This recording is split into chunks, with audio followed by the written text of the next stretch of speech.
Hello friend, હું છું કલ્પનાસ કિચનમાં આપનું હાર્દિક સ્વાગત છે. ફ્રેન્ડ્સ, શિયાળાની સિઝન એટલે શક્તિ અને સ્ફૂર્તિ મેળવવાની સિઝન. તો આવી સિઝનની અંદર કંઈક આપણે હેલ્ધી બનાવતા જ હોઈએ છીએ, પણ આવું એક વખત હેલ્ધી તમે ટ્રાય કરશો તો બાળકો બી ખુશ થઈ જશે ફ્રેન્ડ્સ. તો રેસીપી અંત સુધી જોવાનું ફ્રેન્ડ્સ ચૂકતા નહીં. તો ચાલો રેસીપી શરૂ કરીએ. હેલ્ધી એવા ખજૂર ચોકલેટ્સ બાઇટ બનાવવા માટે મેં અહીંયા 200 ગ્રામ સોફ્ટ એવા ખજૂર લઈ લીધા છે. તમને નજીકથી બતાવું, તમને ઘરમાં જે ફાવતા હોય એ ખજૂર લઈ શકો છો. મેં ઓલા સોફ્ટ આવે છે એ ખજૂર લીધા છે. આ રીતના તમે કોઈ બી યુઝ કરી શકો છો. હવે સૌથી પહેલાં આને આપણે ઠળિયા રિમૂવ કરી લેવાના છે. આ રીતના વચ્ચેથી આપણે કટ લગાવી લઈશું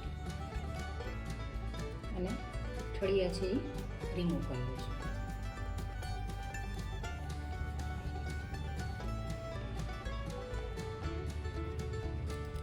આવી રીતના બધા જ ખજૂરના આપણા ઠળિયા છે એ કાઢી લઈશું.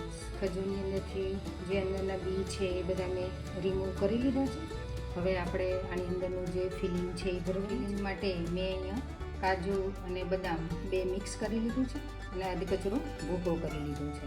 આવી રીતના, જેથી કરીને ફિલિંગ ભરવામાં સારું રહે. અને આ 50 ગ્રામ છે, તમે વધુ ઓછું કરી શકો છો. આની અંદર આપણે મિક્સ કરી દઈશું. મેં અહીંયા 30 ગ્રામ જેવું ગુલકંદ લીધું છે, જેથી કરીને આપણે એડ કરીશું તો ફિલિંગ છે એ થોડું ચીપકી જાય. નહીંતર જે આપણે ખજૂરની અંદર ફિલિંગ ભરવાના છે એ ચીપકશે નહીં.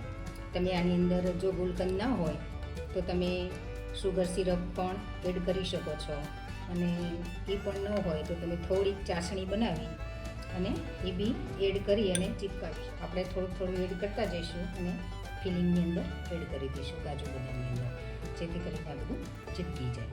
આમ તો તમે ન નાખો તો બી ચાલે, પણ જે ફિલિંગ છે આપણે ભરીશું તો નીકળી ન જાય, એટલા માટે આપણે ભરીએ છીએ. કારણ કે ખજૂર બી સ્વીટ હોય છે, એટલે જો તમને ન ફાવે તો તમે એડ ન કરો તો બી ચાલે.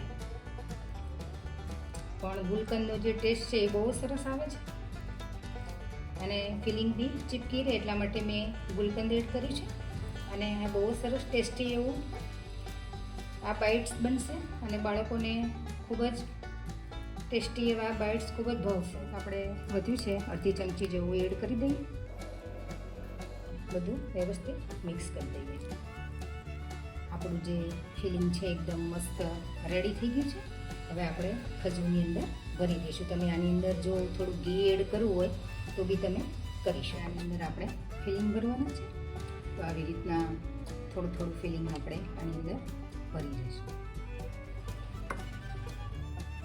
અને વ્યવસ્થિત આવી રીતના પેક કરી દઈશું. ફ્રેન્ડ્સ, આ બાઇટ્સ એટલા બધા ટેસ્ટી બને છે કે તમે બાળકોને નાસ્તામાં બી આપી શકો છો. કારણ કે નવરાત્રિ પૂરી થાય એટલે શિયાળાની સિઝન શરૂ થઈ જતી હોય છે, અને શિયાળામાં આપણને ખબર છે કે શક્તિ અને સ્ફૂર્તિની વધારે જરૂર પડતી હોય છે. અને ખજૂર છે એ શક્તિવર્ધક છે, સારામાં સારું. આની અંદર ફાઈબર હોય છે, આયર્ન હોય છે, એટલે બાળકો માટે ખૂબ જ હેલ્ધી છે. તો તમે બાળકોને આ રીતના બનાવીને આપી શકો છો. ખૂબ જ હેલ્ધી છે અને ટેસ્ટી પણ એટલું છે. બાળકો જોઈને બી ખુશ થઈ જશે, કારણ કે બાળકોને કંઈક અવનવું જોતું હોય છે. એટલે આવી રીતના અલગ અલગ આપણે બનાવીને આપીએ તો બાળકો ખાતા હોય છે. આવી રીતના આપણે બધા જ બાઇટ્સ છે એ પેક કરી દઈશું. આપણા ખજૂરની અંદર જે ફિલિંગ ભરવાનું હતું એ બધું ભરાઈ ગયું છે. તમે જોઈ શકો છો બધાની અંદર વ્યવસ્થિત આપણે ફિલિંગ છે એ ભરાઈ ગયું છે. હવે એને આપણે 15-20 મિનિટ ફ્રીજની અંદર સેટ થવા મૂકવાનું છે અને ત્યાર પછી આપણે આગળની પ્રોસેસ કરીશું. ફ્રેન્ડ્સ, આપણે જે ખજૂર ચોકલેટ્સ બાઇટ્સ બનાવવાના છે એના માટે મેં અહીંયા વ્હાઈટ ચોકલેટ લીધી છે અને એ 130 ગ્રામ છે. તો સૌથી પહેલાં આપણે એને મેલ્ટ કરી લઈશું. મેં અહીંયા તપેલીમાં પાણી ગરમ કરવા મૂક્યું છે. હવે એની પર આપણે બાઉલ મૂકી દઈશું અને સાઈડમાં ચમચો રાખ્યો, જેથી કરીને થોડી જે એર છે એ વરાળ છે નીચેથી નીકળતી જાય. એ રીતના આપણે રાખી દઈશું અને હલાવતા જઈશું. આવી રીતના તમે મેલ્ટ કરી શકો છો. તમે ઓવનમાં બી કરી શકો છો. કારણ કે ઓવનમાં મેં એટલા માટે નથી કર્યું કારણ કે બધાની પાસે ઓવન નથી હોતું, એટલા માટે મેં અહીંયા બતાવી કે આવી રીતના બી તમે કરી શકો છો. અને વચ્ચે ચમચો એટલા માટે રાખ્યો છે કે ઘણી વખત વધુ ગરમ થઈ જવાના કારણે ક્રેક થઈ જવાની શક્યતા છે. એટલે તમે વધારે એવું લાગતું હોય તો તમે સ્ટીલનું વાસણ બી મૂકી શકો છો. આવી રીતના આપણે ચોકલેટ છે એ મેલ્ટ થઈ ગઈ છે. હવે ગેસની ફ્લેમ આપણે બંધ કરી દઈશું. આપણા જે ખજૂર હતા એ ફ્રીજમાં રાખ્યા હતા એને 15-20 મિનિટ જેવું થઈ ગયું છે. હવે જે આપણે ચોકલેટ મેલ્ટ કરી હતી એની અંદર આપણે બોળવાના છે. આવી રીતના આપણે ચોકલેટની અંદર બોળતા જઈશું અને ફોર્કની મદદથી આપણે બહાર કાઢી લઈશું. આવી રીતના નિતારી અને બટર પેપર ઉપર મૂકતા જઈશું. આવી રીતના ખજૂર ઉપર આપણે પિસ્તા છે એ સ્પ્રિંકલ કરી દઈશું જેથી કરીને એનો દેખાવ છે એ સરસ આવે. ફ્રેન્ડ્સ, આપણા ખજૂર ચોકલેટ બાઇટ્સ છે એ આપણે ચોકલેટની અંદર બોળી અને તૈયાર કરી દીધા છે. હવે એને 10 મિનિટ આપણે ફ્રીજની અંદર સેટ થવા મૂકી દઈશું અને પછી આપણે એને બહાર કાઢીશું.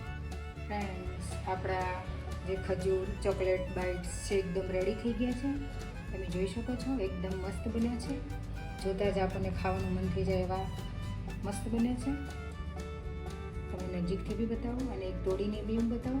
તમે આ શિયાળામાં બાળકો માટે આવું હેલ્ધી બનાવી શકો છો તો બાળકો બી ખુશ થઈ જશે. તો તમને એક પીસ તોડીને બી બતાવો. આપણે 2 ભાગ પાડીશું.